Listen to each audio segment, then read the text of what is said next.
You're listening to Systemic Error Podcast. The failure was designed. Not you. Jeanine Pirro snaps at reporter during indictment announcement, based on an article by Nicole Charky-Chami.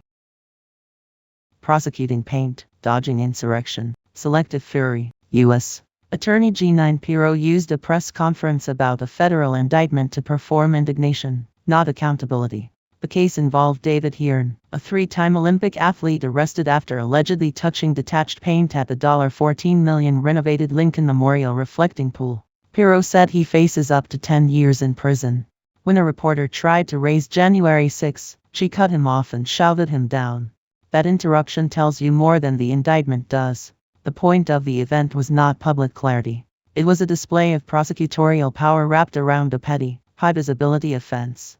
Who actually holds power? The institutional power here sits with the Justice Department, not the reporter asking questions and not the accused standing at the center of the headline.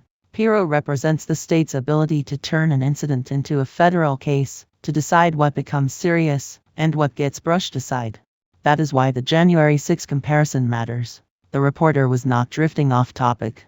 He was asking why this DOJ can move aggressively against one alleged act of damage while the larger assault on the Capitol remains the reference point in the room. Pirro's reaction was not a rebuttal. It was a refusal to answer on the terms of her own office.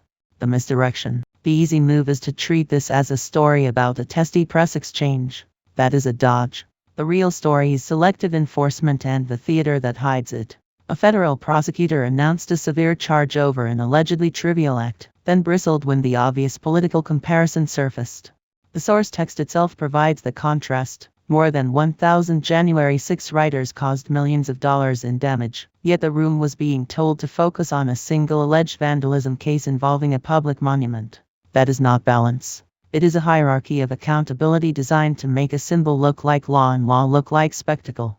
What the framing reveals. The framing is weak because it tries to isolate enforcement from politics. But enforcement is politics when the state chooses who gets the hammer and who gets the benefit of delay, softness, or silence. Pirro snapping at the question also reveals a familiar institutional habit: treat scrutiny as disrespect, treat comparison as insolence, and treat obvious asymmetry as a breach of etiquette. That is how power protects itself. It does not need a coherent defense if it can simply shut the exchange down.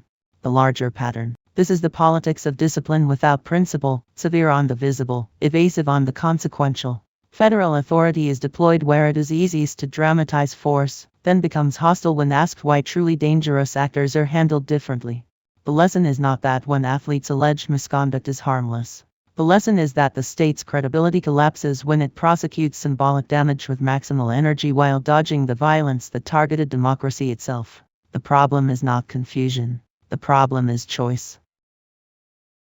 You've been listening to Systemic Error.